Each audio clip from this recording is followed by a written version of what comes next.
Assalamualaikum warahmatullahi wabarakatuh. Innal hamdalillah nahmaduhu wa nasta'inuhu wa nastaghfiruh wa na'udzu billahi min shururi anfusina wa min sayyiati a'malina. May yahdihillahu fala mudilla lahu wa may yudlil fala hadiya lahu. Ashhadu an la ilaha illallah wahdahu la syarika lahu wa ashhadu anna Muhammadan 'abduhu wa rasuluhu la nabiyya ba'dah. Qala ta'ala fi kitabihil karim. A'udzu billahi minasy syaithanir rajim. Ya ayyuhalladzina amanu taqullaha haqqa tuqatih wa la tamutunna illa wa antum muslimun. Wa qala ta'ala ya ayyuhan nasu taqu rabbakumul ladzi khalaqakum min nafsin wahidah wa khalaqa minha zawjaha wa batha minhuma rijalan katsiran wa nisaa wattaqullaha alladzi tasaaluna bihi wal arham innallaha kana 'alaykum raqiba. Wa qala ta'ala ya ayyuhalladzina amanu taqullaha wa qulu qawlan sadida yuslih lakum a'malakum wa yaghfir lakum dhunubakum wa man yuti'illaha wa rasulahu faqad faza fawzan 'azima. Fa inna asdaqal hadits kitabullah wa khairal hadyi hadyu Muhammadin sallallahu alaihi wasallam wa syarrul umuri muhdatsatuha wa kullu muhdatsatin bid'ah wa kullu bid'atin dhalalah wa kullu dhalalatin finnar. Alhamdulillahirabbil alamin. Segala puji bagi Allah Subhanahu wa taala yang telah memberikan kita berbagai macam kenikmatan, yang mana kenikmatan tersebut kita tidak dapat bisa menghitungnya. Salawat dan salam semoga senantiasa Allah curahkan kepada Nabi kita, Nabi Muhammad sallallahu alaihi wasallam, juga kepada keluarganya, para sahabatnya, serta para pengikutnya hingga akhir zaman. Ketahuilah wahai talibul ilm, wahai penuntut ilmu, Rasulullah sallallahu alaihi wasallam bersabda, talabul ilmi fariidatun ala kulli muslim. Menuntut ilmu itu wajib atas setiap muslim. Al-Imam Al-Qurtubi rahimahullahu ta'ala menjelaskan bahwa hukum menuntut ilmu terbagi menjadi dua.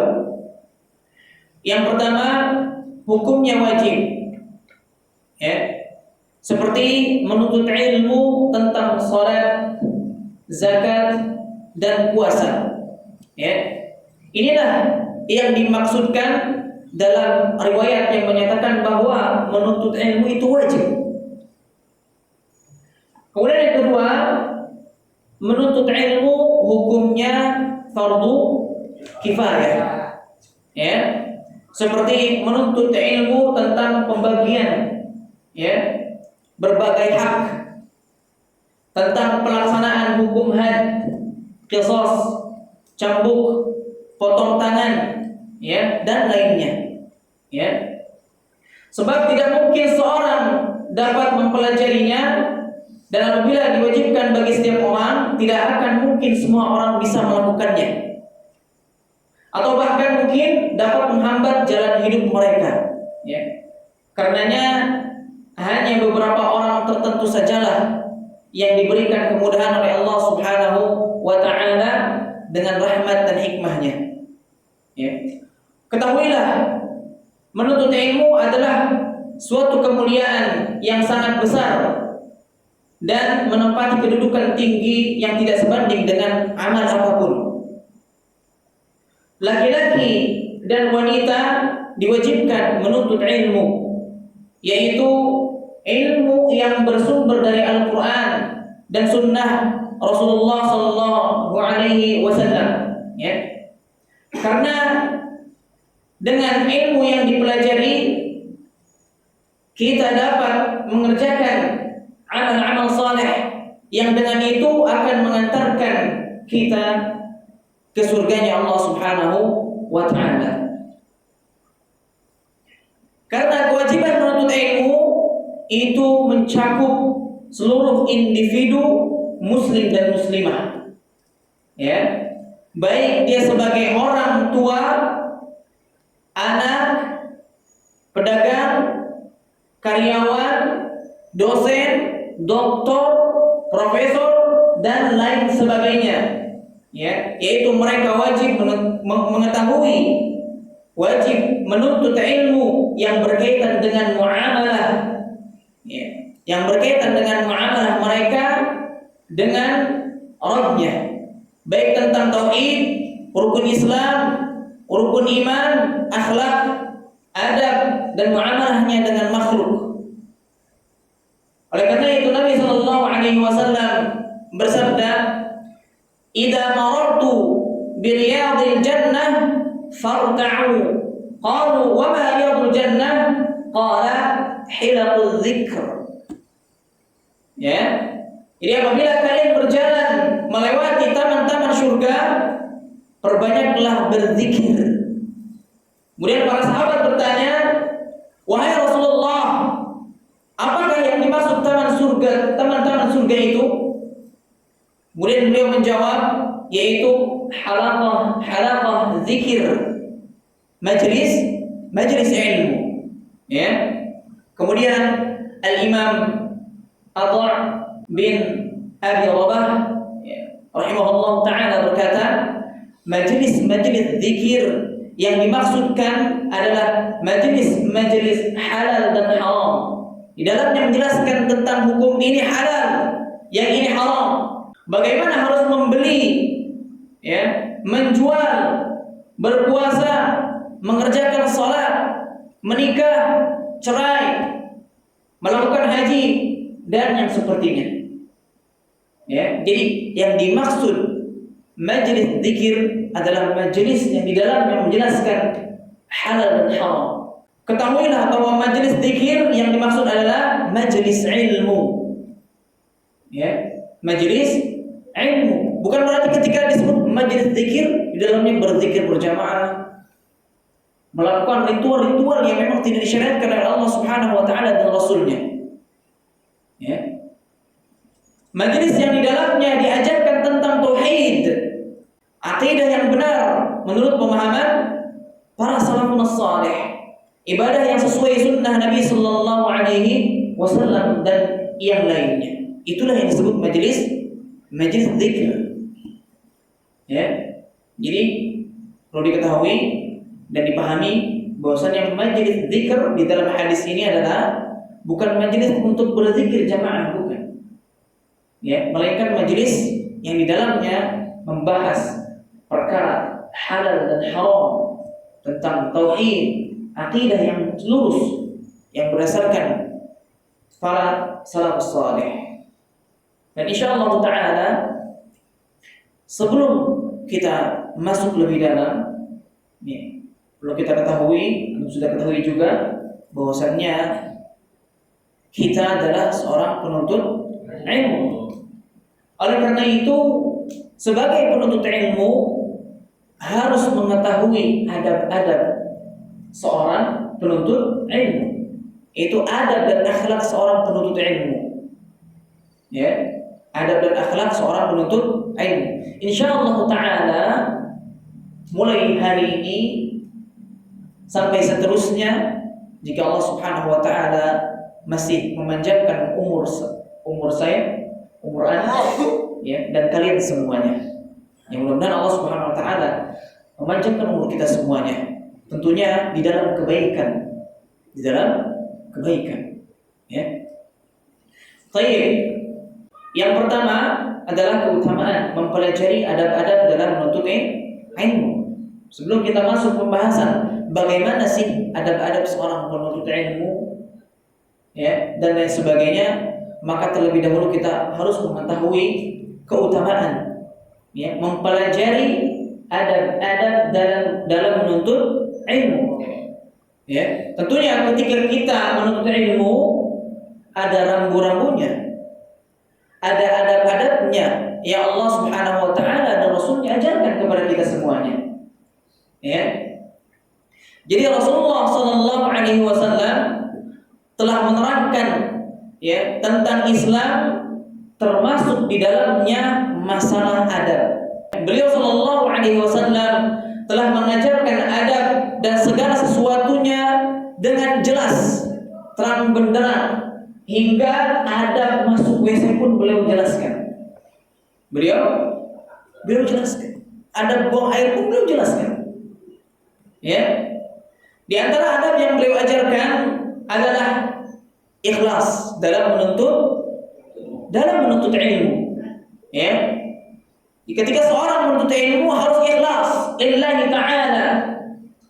Lillahi ta'ala. Ikhlas juga dalam mengamalkan ilmu, ikhlas juga dalam berdakwah. Jadi ikhlas ini ditanamkan bukan hanya sekedar ketika menuntut ilmu. Ya, tapi dituntut ketika mengamalkan ilmu. Dituntut harus ikhlas lillahi ta'ala. Ya. Juga ketika kita mendakwahkannya, ketika kita mengajarkannya, maka kita harus menanamkan ikhlas ini untuk Allah Subhanahu wa taala. Oleh karena itu, syarat diterimanya ibadah itu ada dua. Ya, yang pertama adalah apa? Al-ikhlas. Yang pertama ikhlas lillahi ta'ala. Mengerjakan amal ibadah ya karena Allah Subhanahu wa taala, mengharapkan wajah Allah Subhanahu wa taala. Kemudian yang kedua adalah apa? Ittiba'us sunnah. Mengikuti sunnah Nabi sallallahu alaihi wasallam. Ya, ibadah tidak akan dapat diterima kalau tidak ada kedua poin ini. Kita ibadahnya sudah ittiba'us sunnah, sudah mengikuti sunnah Nabi sallallahu alaihi wasallam, tapi tidak ikhlas mengerjakannya, maka jangan harap ibadah tersebut akan diterima. Kita ibadahnya sudah ikhlas lillahi ta'ala, tetapi ternyata ibadah kita menyalahi sunnah Nabi sallallahu alaihi wasallam, tidak sesuai dengan panduan yang diajarkan oleh Rasulullah sallallahu alaihi wasallam, maka ibadah tersebut juga akan tertolak. Ya. Oleh karena itu Rasulullah sallallahu alaihi wasallam bersabda sebagaimana hadis dari Aisyah radhiyallahu anha, apa? Man 'amila 'amalan laisa 'alaihi amruna fa huwa raddun. Ya. Atau dalam riwayat lain disebutkan man ahdatsa fi amrina hadza ma laysa minhu fa huwa raddun. Ya, jadi barang siapa yang mengerjakan suatu amalan yang tidak termasuk dalam urusan agama kami, maka amalan tersebut tertolak. Ya, hadis ini sahih. Hadis ini terdapat juga di dalam kitab Al-Arba'in An-Nawawiyah, yang mana kitab ini ya di dalamnya berisi 40 hadis, tambahannya 2 hadis qudsi. Ya, kitab ini di seluruh pondok pesantren dipelajari, dihafalkan. Ya, keikhlasan harus ditanamkan ketika kita menuntut ilmu, itu keikhlasan. Ya, juga ketika mengamalkannya, ketika berdakwah, semuanya harus ikhlas lillahi ta'ala. Ya. Begitu pula para sahabat dan tabi'in, mereka menasihati agar setiap muslim dan muslimah memperhatikan adab-adab dalam menuntut ilmu, agar ilmu itu ya atau agar ilmu yang dikaji, yang dipelajari menjadi ilmu yang bermanfaat. Bisa jadi ketika kita sudah belajar ya 3 tahun di sini, ternyata ketika kita keluar dari ma'had ini ilmu kita tidak bermanfaat.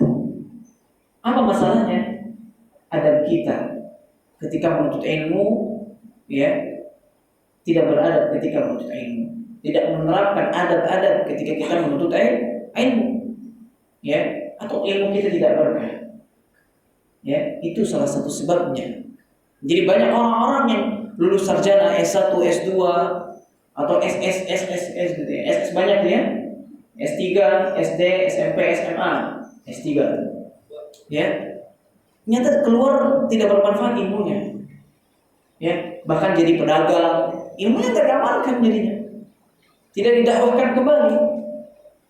Ya, mudah-mudahan antum semuanya yang di sini, ya, yang hadir pada saat ini atau yang berhalangan hadir karena udzur syar'i, sakit misalnya, mudah-mudahan Allah Subhanahu wa taala memudahkan, ya, kalian semuanya menuntut ilmu, dan Allah mudahkan juga, ya, dan Allah berikan juga manfaat ilmu tersebut bisa diamalkan oleh diri sendiri dan juga mendakwahkannya kepada masyarakat luas, ya.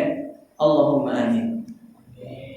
Baik, adab dan akhlak yang baik adalah bagian dari amal saleh yang dapat menambahkan keimanan, ya, dan memiliki bobot yang sangat berat timbangannya. Pemiliknya sangat dicintai oleh Rasulullah SAW, dan akhlak yang baik adalah salah satu penyebab seseorang untuk dapat masuk ke surganya Allah Subhanahu wa taala. Allah Subhanahu wa taala memuji Rasulullah SAW dengan akhlaknya yang mulia. Sebagaimana Allah Subhanahu wa taala berfirman, "Wa innaka la'ala khuluqin 'azim." Ya. Dan sesungguhnya engkau wahai Muhammad benar-benar berbudi pekerti yang luhur. Ya. Siapa lagi yang patut kita contoh selain Rasulullah SAW? Ya. Sebagaimana disebutkan di riwayat Aisyah radhiyallahu anha, ya, Rasulullah SAW kana khuluquhul Quran. Akhlak Rasulullah SAW itu akhlaknya Al-Quran. Ya, kalau kita tahu paham isi Al-Quran, tahu hukum-hukum di dalam Al-Quran, ya, begitulah akhlak Rasulullah SAW. Ya. Juga sabda Rasulullah SAW, "Innama bu'ithu liutammima salihal akhlaq," atau fi riwayatin makarimul akhlaq. Ya. Sesungguhnya aku diutus untuk menyempurnakan akhlak yang mulia. Jadi Rasulullah SAW diutus semata-mata, ya, juga untuk menyempurnakan akhlak yang mulia. Karena Rasulullah SAW adalah teladan yang patut kita teladani. Ya. Kemudian Rasulullah SAW juga bersabda, "Ma syai'un athqala fi mizanil mu'min yawmal qiyamati min khuluqin hasan. Wa inna Allah la yubghidul fahishal badhi." Ya. Tidak ada sesuatu pun yang lebih berat dalam timbangan seorang mukmin pada hari kiamat daripada akhlak yang baik. Dan sesungguhnya Allah Subhanahu wa taala sangat membenci orang-orang yang suka berbicara keji dan kotor. Ya. Berbicara yang tidak bagus, berbicara kotor, ya, itu juga termasuk bagian dari akhlak yang buruk. Ya, mengejek teman, mengolok-olok teman, itu juga termasuk bagian dari akhlak yang buruk, akhlak tercela. Memberikan lakob-lakob yang tidak baik pada teman kita, itu juga sama. Ya, jadi hendaklah lisan kita, yang keluar dari lisan kita adalah perkataan-perkataan yang baik. Ya, apalagi kita menghafalkan Al-Quran. Ya, menghafalkan Al-Quran. Bagaimana mungkin seorang yang menghafalkan Al-Quran lisannya buruk, lisannya kotor? Itu diperbaiki. Kita sebagai seorang penghafal Al-Quran juga, betul tidak? Untuk di sini menghafalkan Al-Quran, membaca kalam Allah, ya, perbaiki lisan kita. Ya, kita perbaiki lisan kita agar yang keluar dari lisan kita ini adalah perkara atau perbicaraan, ya, pembicaraan yang baik-baik, perkataan yang baik-baik, ya. perkataannya yang baik-baik. Kemudian juga beliau sallallahu alaihi wasallam bersabda, "Inna min ahabbikum ilayya wa aqrabikum minni majlisan yaumal qiyamati ahasinakum akhlaqan." Ya. Sesungguhnya yang paling aku cintai di antara kalian dan yang paling dekat majelisnya denganku pada hari kiamat adalah yang paling baik akhlaknya. Yang paling baik akhlaknya. Ya. Lagi-lagi Rasulullah SAW di dalam hadis ini mengingatkan kita semua dengan akhlak. Ini menunjukkan betapa pentingnya akhlak yang terpuji, akhlak yang baik, akhlakul karimah, akhlak yang mulia. Kita ambil contoh para ulama terdahulu. Ya. Para ulama terdahulu mengajarkan anak-anak mereka mempelajari adab terlebih dahulu sebelum mereka menuntut ilmu. Ya. Jadi adab dulu yang dipelajari. Ya. Sebagaimana berkata Imam Sufyan Ats-Tsauri rahimahullah taala, mereka tidak menyuruh atau mengirimkan anak-anak mereka untuk menuntut ilmu hingga mereka mempelajari adab dan beribadah selama 20 tahun. Selama 20 tahun. Kita sudah berapa tahun belajar? Sudah berapa tahun menuntut ilmu yang berkaitan dengan adab? 1 tahun pun belum, mungkin 1 bulan pun belum. Ya. Mereka para ulama mungkin sudah ada yang 1 tahun 2 tahun. Mereka para ulama berapa tahun? 20 tahun. 20 tahun mempelajari adab saja. Ya, Masya Allah, luar biasa sekali. Kemudian juga Imam Abdullah Ibn Mubarak rahimahullah ta'ala mengatakan, aku mempelajari adab selama 30 tahun. Ya. Kemudian aku menuntut ilmu selama 20 tahun. Mereka mempelajari adab sebelum belajar ilmu. Ya. Al-Imam Ibn Mubarak 30 tahun mempelajari adab, 20 tahunnya menuntut ilmu. Berapa totalnya? 50 tahun. Ya, waktunya dihabiskan untuk adab dan menuntut ilmu. Kemudian juga beliau mengatakan adab itu adalah 2/3 ilmu. Adab itu 2/3-nya ilmu. Kemudian Al-Imam Muhammad bin Sirin rahimahullah ta'ala berkata, mereka salafus saleh mempelajari petunjuk Nabi dengan adab sebagaimana mereka mempelajari ilmu. Ya. Kemudian juga Al-Imam Abdullah Ibn Mubarak rahimahullah berkata, telah berkata kepadaku Makhlad bin Al-Husain, kami lebih sangat membutuhkan adab daripada banyaknya hadis. Kemudian juga Al-Khatib Al-Baghdadi rahimahullah ta'ala berkata dalam kitabnya, selayaknya seorang penuntut ilmu, ya, dan hadis berbeda dalam semua urusan, ya, amal dan akhlaknya. Dari cara dan perbuatan orang-orang awam, seorang penuntut ilmu dan hadis harus berusaha melaksanakan sunnah atas dirinya. Ini bedanya, ya. Orang-orang yang menuntut ilmu yang berkaitan, ya, dengan menuntut ilmu hadis, ya, maka mereka harus menerapkan apa? Sunnah-sunnah Nabi Sallallahu Alaihi Wasallam. Karena Allah Subhanahu Wa Taala berfirman, "Laqad kana fi Rasulillahi uswatun hasanah liman kana yarjullaha wal yawmal akhir wa dzakarallaha katsiran."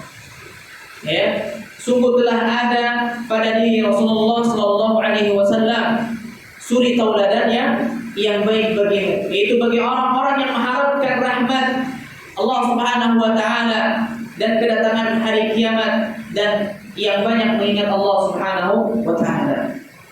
Kebanyakan firman Allah Subhanahu Wa Taala ini dipotong hanya sampai uswatun hasanah.